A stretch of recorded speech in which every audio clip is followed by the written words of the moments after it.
j'ai reçu une parole. Dieu m'a dit. Jésus m'a dit. Shalom, peuple de Dieu, shalom. Vous vous trouvez bien sur la chaîne YouTube LPPL TV.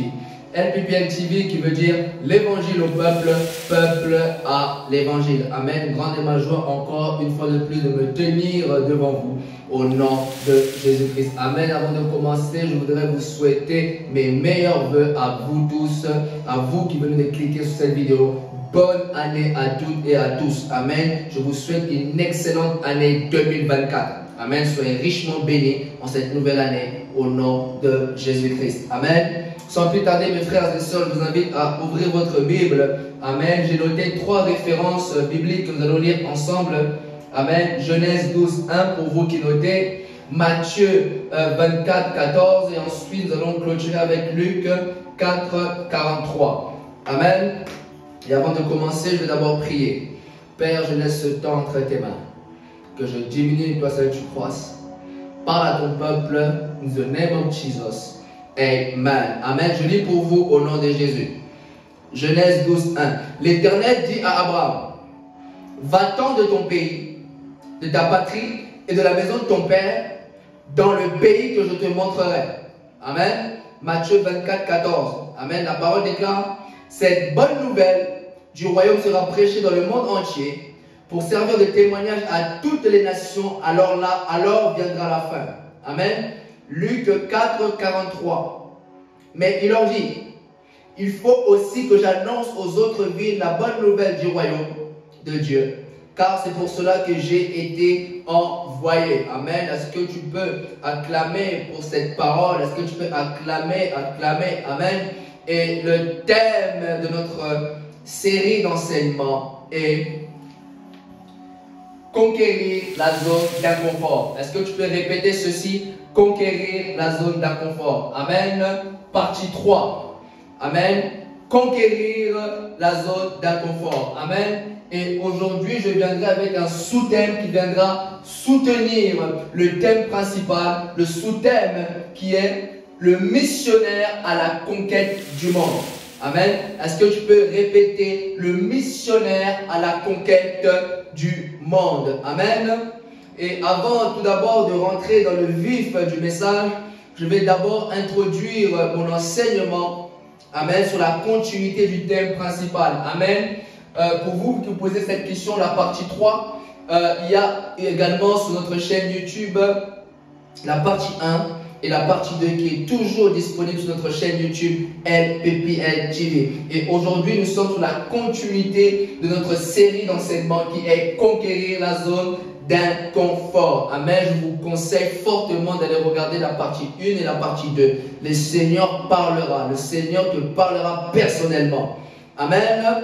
Conquérir la zone d'inconfort. Répète ceci. Conquérir la zone d'inconfort. Amen. Et vous savez, à travers cette série d'enseignements, le Seigneur, par son esprit, nous a fait comprendre que nous devons quitter le confort pour l'inconfort. Amen. À travers cette série d'enseignements, le Seigneur nous a fait comprendre que nous devons quitter le naturel pour le surnaturel.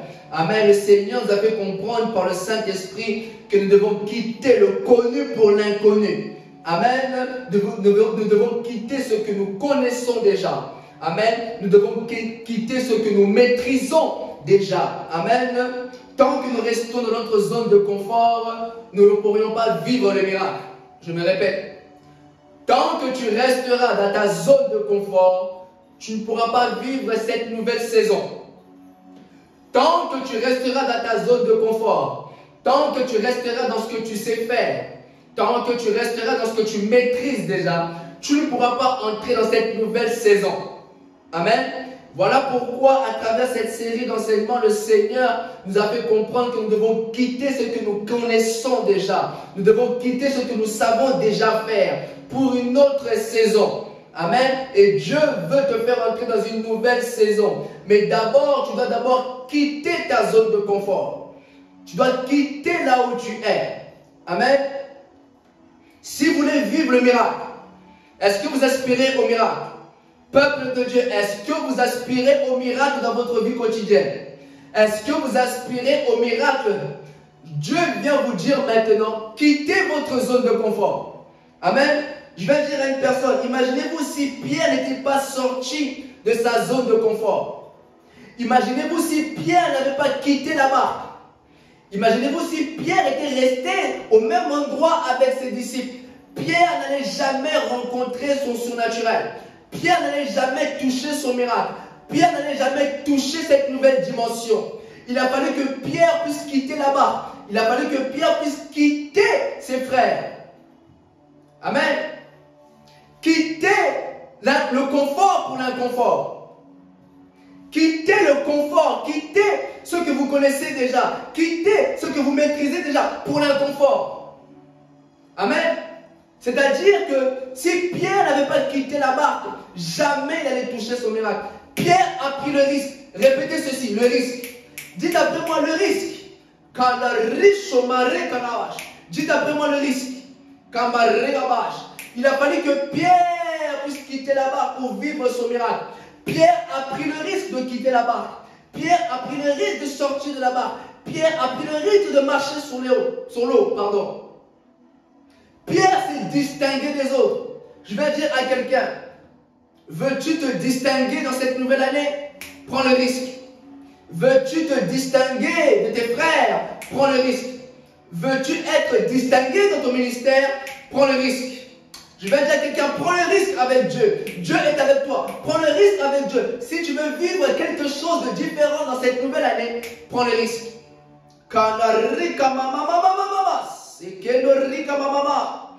Pierre a pris le risque. Il a pris le risque de sortir de la barque pour expérimenter le miracle qu'il attendait. Je vais dire à quelqu'un, il y a un miracle qui t'attend. Et ce miracle demande que tu puisses prendre le risque. Tant que tu ne prendras pas le risque, tant que tu ne prendras pas le risque de sortir, tant que tu ne prendras pas le risque d'aller, il se peut que Dieu te demande d'aller là-bas. Tant que tu ne prends pas le risque d'aller, tu ne vivras pas ton miracle. Tu ne vas pas expérimenter ton miracle. Il y a certains miracles qui vont se déclencher dans votre vie lorsque vous allez quitter votre zone de confort.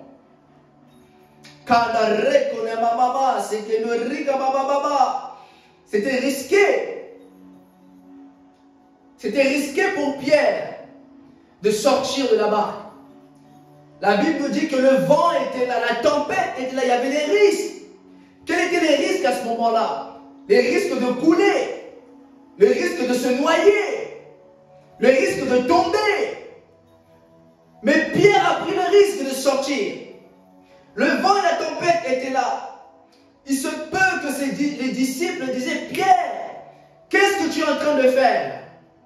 C'est dangereux ce que tu veux faire. Pierre, en plus, tu oses sortir de la barque tout seul.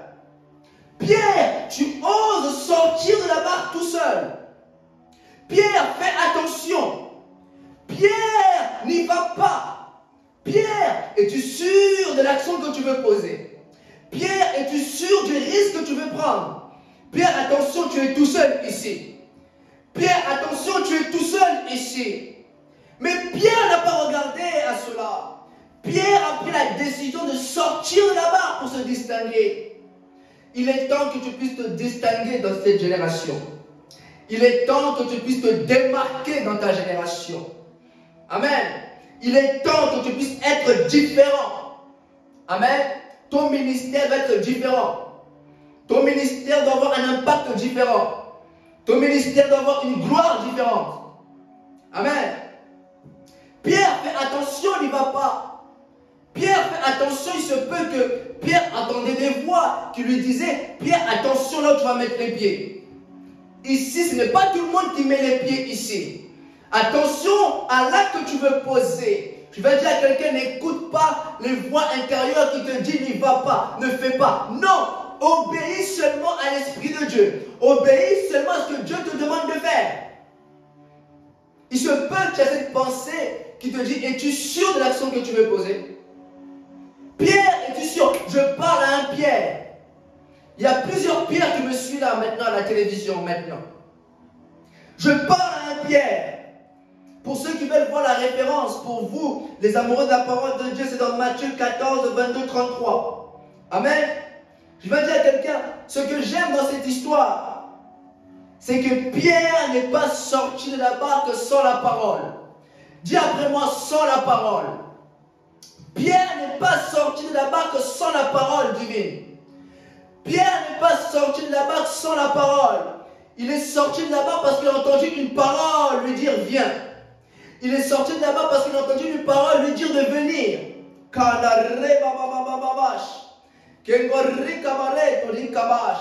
Vous savez, lorsque Pierre a vu Jésus aussi, a vu Jésus marcher sur les eaux, Pierre aussi a aspiré à cette dimension.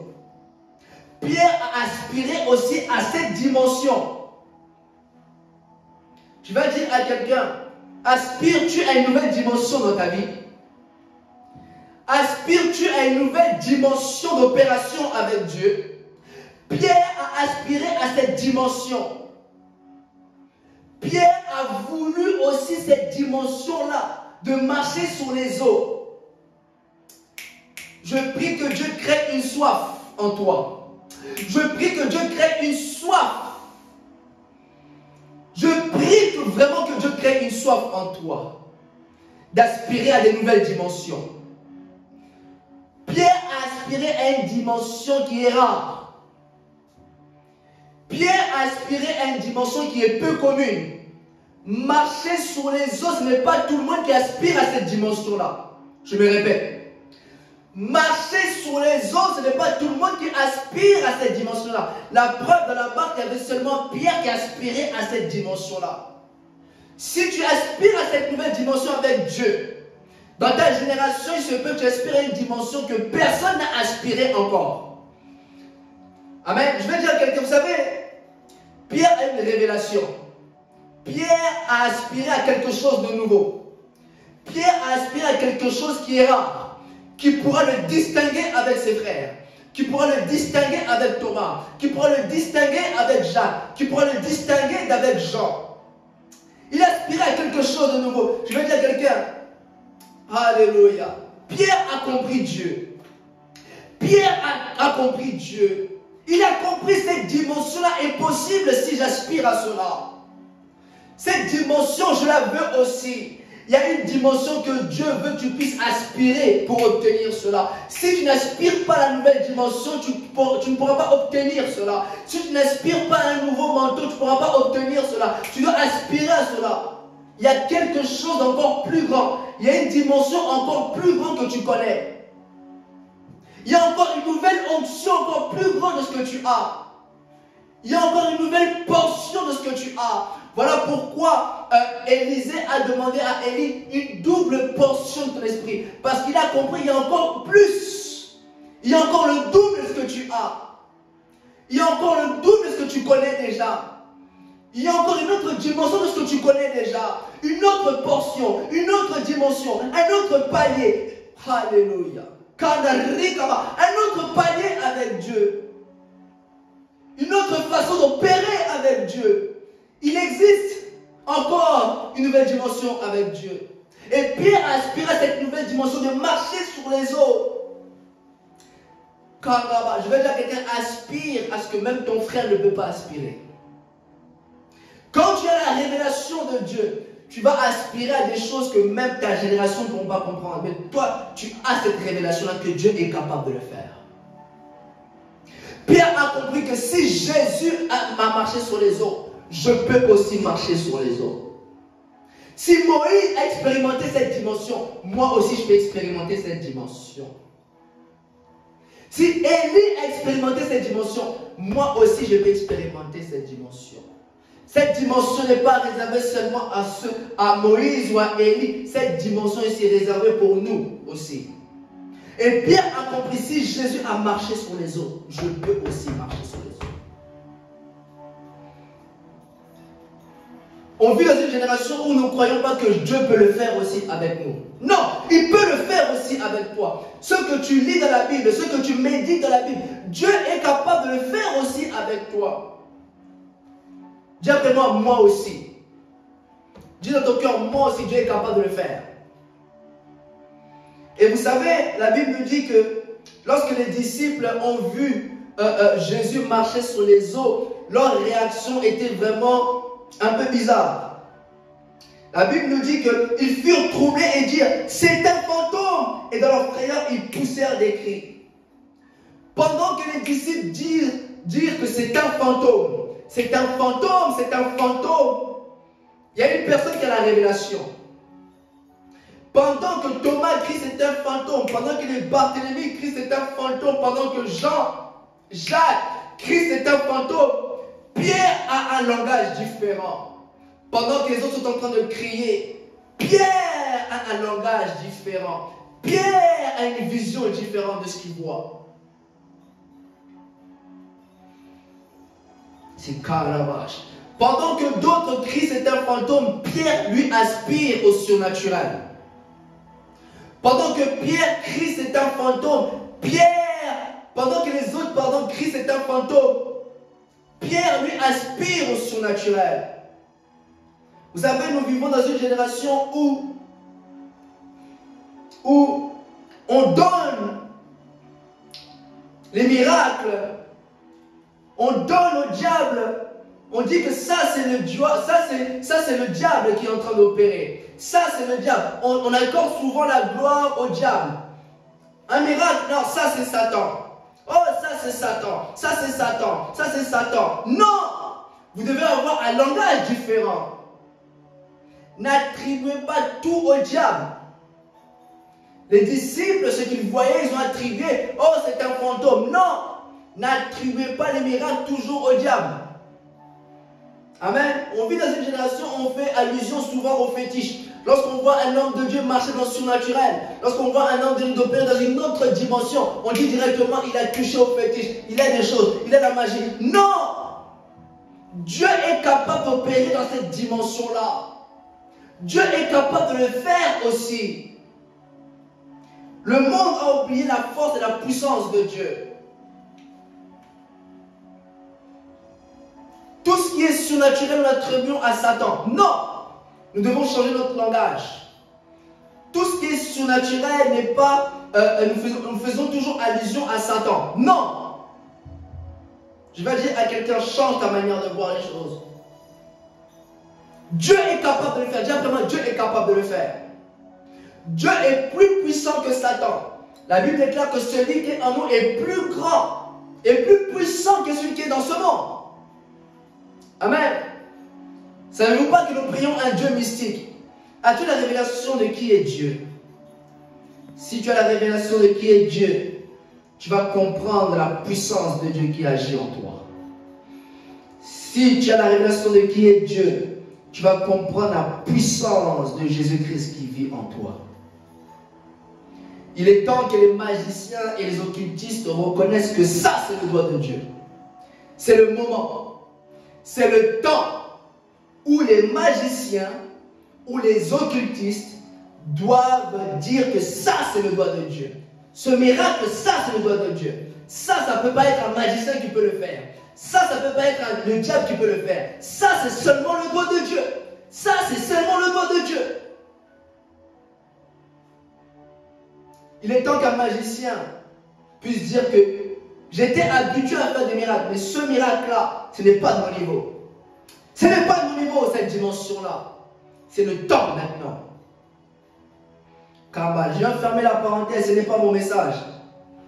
Je disais que pendant les disciples étaient en train de crier, c'est un fantôme, il y a une personne qui désire de sortir de la barque. Pendant que d'autres crient que c'est un fantôme, il y a une personne qui s'appelle Pierre qui désire sortir. Et ce que j'aime avec Pierre dans cette histoire, il dit, Seigneur, si c'est toi, ordonne que j'aille vers toi. Écoutez la réponse de Jésus. Jésus lui répondit, viens. Comme je vous l'ai dit, Pierre n'a pas quitté la barque sans la parole.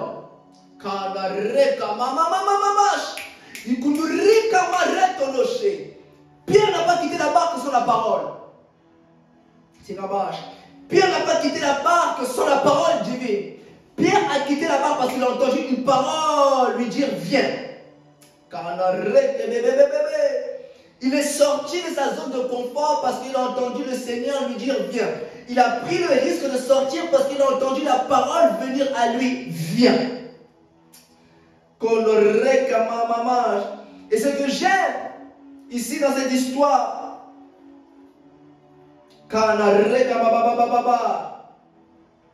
Pierre avait reçu la parole, mais cette parole-là n'était pas généralisée. Alléluia. Jésus a dit à Pierre de venir. Il n'a pas dit venez, mais il a dit viens. Cette parole s'adressait à Pierre seulement. Cette parole concernait Pierre seulement. Est-ce que vous comprenez cela? Jésus n'a pas généralisé cette parole. Il n'a pas dit venez, mais il a dit viens. Il avait reçu le rhéma. Il avait reçu la révélation d'aller, de rejoindre Jésus sur les eaux, de rejoindre Jésus dans le surnaturel. Voilà pourquoi devant la tombe de Lazare, Jésus n'a pas dit venez ou sors, sortez, mais il a dit Lazare, sors. Cette parole concernait seulement Lazare. Cette parole était réservée pour Lazare. Lazare, sors. Cette parole n'était pas généralisée.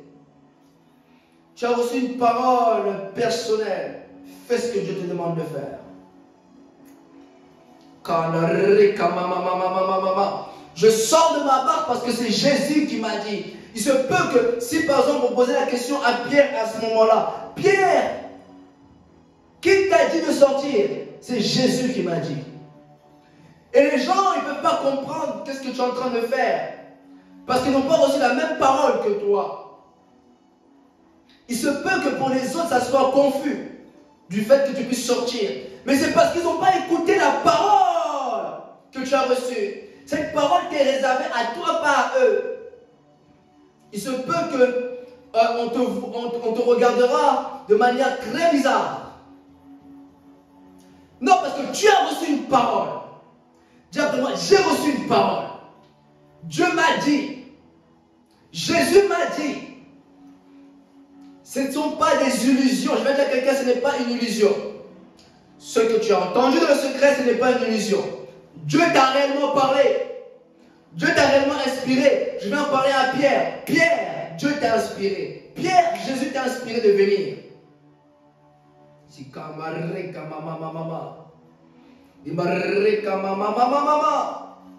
Abraham a quitté sa patrie parce que Dieu lui a dit quitte la maison de ton père. Amen. Je prends le risque parce que Dieu m'a dit de sortir. Dieu m'a dit de quitter. Je prends le risque de sortir de ma zone de confort pour l'inconfort. Parce que Jésus m'a dit viens. Je veux juste ouvrir une parenthèse et la fermer d'aussitôt. Il se peut que vous n'avez pas entendu tantôt une parole de la part de Dieu. Il se peut. Mais vous ressentez une forte conviction intérieure de le faire. Je vais dire à quelqu'un, fais-le. Cette conviction, c'est Jésus qui est derrière cette conviction-là. Fais-le. Il se peut que tu n'aies pas entendu une parole, un rhéma, mais tu ressens la conviction de le faire. C'est Jésus qui est derrière cette conviction-là. Amen. Fais-le. Dieu est derrière cela. Fais-le. La Bible déclare que c'est Dieu qui produit en nous le vouloir et le faire selon son bon plaisir. Amen. Fais-le. Il est avec toi. Dieu nous parle à travers nos convictions, nos pensées également. Amen. Et camarage, la Bible dit Dieu parle tantôt d'une manière, tantôt d'une autre. Et lorsque Pierre est sorti de la barque, il a vécu le miracle. Dis après moi le miracle. Conquérir la zone d'inconfort. Amen. C'était seulement la pensée de l'introduction. Amen. Maintenant, je rentre dans le thème de mon message. Amen. Et le sous-thème de mon message, c'est le missionnaire à la conquête du monde. Amen. Répétez ceci. Le missionnaire à la conquête du monde. Amen. Pour ceux qui nous suivent, notre texte de base depuis le début de cette série d'enseignements, c'est dans Genèse 12, 1. Amen. Voici notre texte de base sur lequel nous nous appuyons depuis la partie 1, depuis la partie 2. Amen. Et à travers ce texte, nous étudions la pensée divine de Dieu pour notre génération. Amen. Nous étudions, nous développons sur ce texte, amen, ensemble depuis le début. Amen. Et tout simplement dans ce texte, nous avons compris que Dieu désire que nous puissions sortir de notre zone de confort pour l'inconfort. Amen. Sortir pour conquérir la zone d'inconfort. Amen. Et dans ce texte, nous avons compris que Dieu veut que nous puissions quitter ce que nous connaissons déjà vers l'inconnu. Amen. Et comme je vais dire à quelqu'un, c'est dans la zone d'inconfort que le véritable potentiel caché en vous sera révélé aux yeux du monde. Je le répète. C'est dans la zone d'inconfort que le véritable potentiel caché en vous sortira aux yeux du monde. Amen. Ton potentiel ou tes potentiels sortiront, se révéleront lorsque tu quitteras ta zone de confort. Tant que tu ne quittes pas ta zone de confort, tu ne pourras pas découvrir tes potentiels qui sont cachés. Et tes potentiels qui sont cachés ont besoin de quitter la zone de confort pour conquérir l'inconfort. C'est alors que tu remarqueras, c'est alors que tes dons sortiront. C'est alors que tes potentiels vont sortir aux yeux du monde. C'est alors que tes potentiels vont être révélés au sein de ta famille. Amen. Et aujourd'hui, à travers ce verset, Dieu veut parler à des missionnaires de l'évangile. Dis après moi des missionnaires. Amen. L'Éternel dit à Abraham, ça c'est dans Genèse 12, 1. L'Éternel dit à Abraham, vous savez, je vais vous dire une chose. Tout ce que Dieu a dit à Abraham vous concerne aussi. Je me répète, il faut le savoir. Tout ce que Dieu a dit à Abraham nous concerne aussi en Christ. Tout ce que Dieu a promis à Abraham nous concerne aussi en Christ. Les promesses faites à Abraham sont aussi des promesses. Les paroles que Dieu a déclarées à Abraham sont aussi des paroles. La parole que Abraham a reçue est également ta parole. La Bible dit dans Galates 3, 29, et si vous êtes à Christ, vous êtes donc de la postérité d'Abraham, héritier selon la promesse. Amen. L'Éternel dit à Abraham, va-t'en de ton pays, de ta patrie et de la maison de ton père, dans le pays que je te montrerai. Lorsque je méditais dessus par le Saint-Esprit, le mot qui m'est monté à l'esprit est le mot missionnaire. Dis après moi, missionnaire. Pendant que je méditais dessus, je méditais sur Genèse 12, 1. Lorsque l'Éternel s'adressa à Abraham, va-t'en de ton pays, va-t'en de ta patrie, quitte la maison de ton père, va dans le pays que je te montrerai. Le mot qui m'est venu à l'esprit, le mot qui a résonné fort dans mon cœur, pendant que je méditais avec le Saint-Esprit, c'est le mot missionnaire. Kanabash. Un missionnaire, c'est celui qui ne reste pas sur place. Un missionnaire, c'est celui qui ne reste pas seulement dans la même ville. Un missionnaire, c'est celui qui ne reste pas seulement à un lieu. Un missionnaire, c'est celui qui va propager la parole partout dans le monde, de pays en pays, de nation en nation. Un missionnaire, c'est celui qui parcourt les villes, celui qui parcourt les nations. Un missionnaire, c'est celui qui a la bonne nouvelle et qui propage partout au monde. Un missionnaire, c'est celui qui ne garde pas la bonne nouvelle seulement dans sa ville. Un missionnaire, c'est celui qui ne garde pas seulement la bonne nouvelle dans son pays. Mais un missionnaire, il va de ville en ville, de pays en pays, parce qu'il a reçu cette bonne nouvelle-là et il désire la propager au monde entier. Il a reçu la révélation et il veut aussi la propager au monde entier. Un missionnaire ne sait pas rester sur place. Un missionnaire veut partager la bonne nouvelle. Un missionnaire est excité pour aller dans un autre pays. Un missionnaire désire découvrir notre culture. Un missionnaire n'a pas peur de déménager. Un missionnaire n'a pas peur de voyager. Un missionnaire aime voyager. Je vais dire à quelqu'un, toi qui aimes voyager, il se peut que Dieu t'appelle à faire beaucoup de choses pour lui. Tu es un missionnaire. Tu vas voyager pour Dieu. Tu vas prendre l'avion pour Dieu. Tu vas prendre des jets privés pour Dieu. Tu vas propager la parole de Dieu pour Dieu. Un missionnaire n'a pas peur de changer de culture. Un missionnaire n'a pas peur de déménager. Un missionnaire est prêt à déménager. Es-tu prêt à déménager? Es-tu prêt à déménager? Comme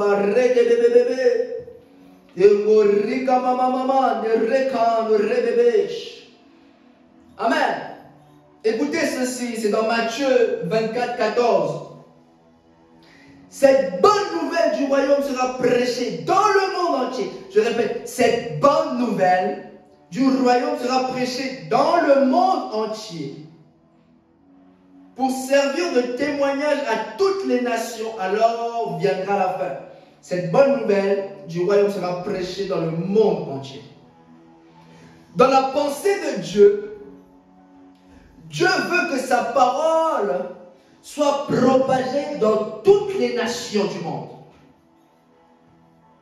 Voilà pourquoi Jésus a dit que vous serez mes témoins en Jérusalem, dans la Samarie, dans la Judée et jusqu'aux extrémités de la terre.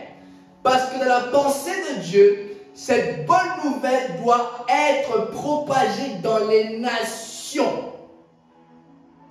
Cette bonne nouvelle doit être prêchée à toutes les nations, alors viendra la fin. Voilà pourquoi j'aime cette pensée lorsque le Seigneur dit à Jérémie, je t'avais consacré, je t'avais établi prophète des nations. Parce que Jérémie avait un message dont toutes les nations devaient écouter. Dieu ne t'appelle pas seulement pour un pays. Dieu ne t'appelle pas seulement pour une ville. Mais Dieu t'appelle pour des nations. Si on devrait moderniser, actualiser ce mot, on pourrait dire international ou mondial. Dieu t'appelle à être international parce que tu as un message à apporter au monde entier. Dieu t'appelle à être mondial, à être un missionnaire mondial parce que Dieu a déposé des choses en toi et le monde entier doit non seulement écouter et vivre les choses que Dieu a déposées en toi. Voilà pourquoi les disciples de Jean-Baptiste sont venus vers Jésus lorsque Jean a envoyé les disciples vers Jésus pour savoir si c'était lui le Messie ou nous devons attendre un autre. Jésus a répondu, allez dire ce que vous entendez et vous voyez. Le monde entier a besoin d'entendre cette bonne nouvelle. Le monde entier a besoin de voir les miracles. Dieu guérit encore et le monde entier doit le savoir. Dieu ressuscite encore et le monde entier doit le savoir. Dieu touche les cœurs et le monde entier doit le savoir. Cette bonne nouvelle du royaume sera prêchée. On va prêcher Jésus. Christ est mort pour nous et le monde doit le savoir. Christ est mort pour le monde. La Bible dit dans Jean 3,16, car Dieu a tant aimé le monde qu'il a donné son Fils unique, afin que quiconque croit en lui ne périsse point, mais qu'il ait la vie éternelle. Le monde entier doit savoir que Christ est mort pour leur péché. Le monde entier doit savoir que Jésus a accepté de mourir à leur place. Le monde entier doit savoir qu'ils sont sauvés lorsqu'ils accepteront Christ comme Seigneur et Sauveur. Le savoir le sacrifice de la croix. Le monde entier doit savoir que Christ est mort pour eux. La Bible nous dit que c'est par sa grâce que nous sommes sauvés au moyen de la foi. Dans Éphésiens 2:8, c'est par sa grâce que nous sommes sauvés. Le monde doit entendre cela. Que ce n'est pas de vos propres efforts pour être sauvés, mais c'est sa grâce. Nous sommes au temps de la grâce. Et le monde doit savoir que nous sommes au temps de la grâce et que le salut est disponible. Nous sommes au temps de la grâce, mais le monde ne sait pas. Nous sommes plus sous la loi. Nous devons faire une mise à jour au monde pour dire que nous sommes plus sous la loi, mais sous la grâce. Entrez dans cette grâce. Entrez. Voilà pourquoi Dieu va envoyer beaucoup de missionnaires.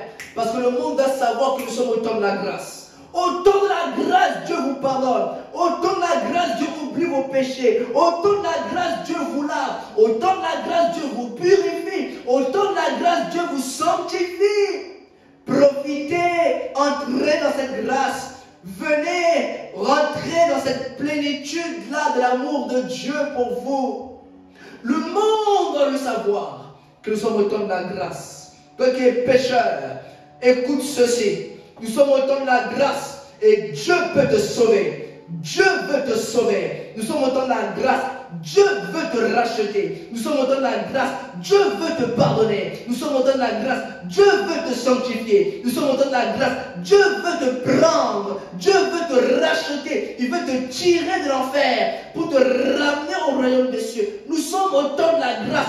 Le monde, je m'adresse au monde entier, je m'adresse à ceux qui me suivent dans la télévision, dans le monde entier, partout dans le monde. Écoutez ceci. Nous sommes au temps de la grâce et le monde doit écouter cette bonne nouvelle. Nous sommes au temps de la grâce. Au temps de la grâce, celui qui est malade guéri. Au temps de la grâce, celui qui a des démons sera délivré. Au temps de la grâce, celui qui est captif, il sort de sa prison. Au temps de la grâce, tout est possible. L'apôtre Paul aujourd'hui, ex-blasphémateur, ex-meurtrier, c'est lui qui a approuvé le meurtre d'Étienne. Mais lorsqu'il a rencontré la grâce sur le chemin de Damas, sur la route de Damas, sa vie a complètement changé. Peu importe la couleur de ton péché, la grâce est là pour nettoyer. La Bible dit, là où le péché abonde, sa grâce surabonde. Nous sommes au temps de la grâce et le monde doit le savoir.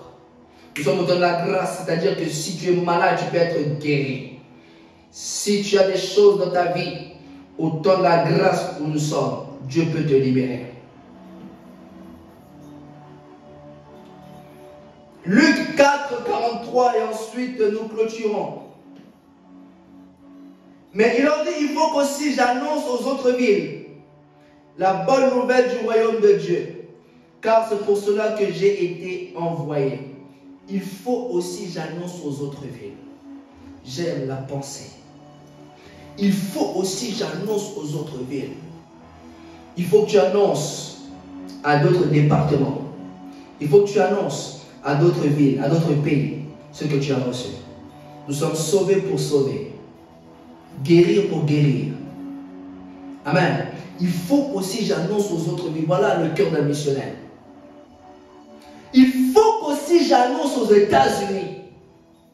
Il faut qu'aussi j'annonce en Afrique.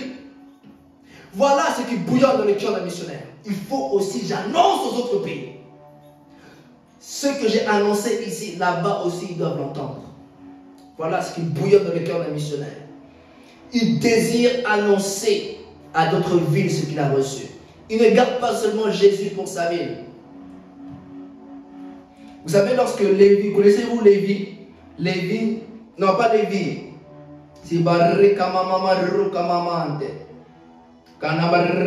Zachée. Lorsque Zachée a reçu Jésus dans sa vie, Jésus-Christ lui dit, hâte-toi de descendre car il faut qu'aujourd'hui je demeure dans ta maison. Zachée n'a pas gardé Jésus seulement pour lui, mais il a ramené aussi Jésus à rencontrer ses amis. Voilà un missionnaire. Il ne garde pas seulement Jésus pour lui, mais il présente Jésus aussi à ses frères, à d'autres nations. Voilà un missionnaire. Il faut aussi, j'annonce aux autres villes, la bonne nouvelle du royaume de Dieu, car c'est pour cela que j'ai été envoyé. Dieu veut t'envoyer maintenant. Je viens annoncer. Et dans cette série, il y aura une partie 4. Où le thème est le temps des missionnaires est arrivé. Jésus a dit dans sa parole, allez, allez, faites de toutes les nations mes disciples. Allez, le temps des missionnaires est arrivé. Allez, allez. Tu peux l'interpréter comme tu veux. Go. Vas-y. Va. Tu seras témoin. Va. Tu seras témoin du Seigneur. Va. Je viens prier pour les futurs missionnaires. Parce que 2024, je vous dis, Dieu va envoyer des gens à faire des petites missions, 2 jours, 3 jours, et vous allez monter. C'est peut que Dieu t'envoie en Inde. C'est peut que Dieu t'envoie en Inde, t'envoie en Chine, Canada, dans les nations. Tu as une mission à faire 1 semaine au Canada, 1 semaine à faire aux États-Unis, quelques jours dans différents pays. Tu es un missionnaire que Dieu envoie. Je prie pour vous, Père. Je prie pour ces futurs missionnaires qui vont être envoyés dans les différentes nations. Merci Père, parce que tu les envoies dans la moisson. Et merci pour les signes et miracles qui les accompagnent. Au nom de Jésus. Amen. Amen.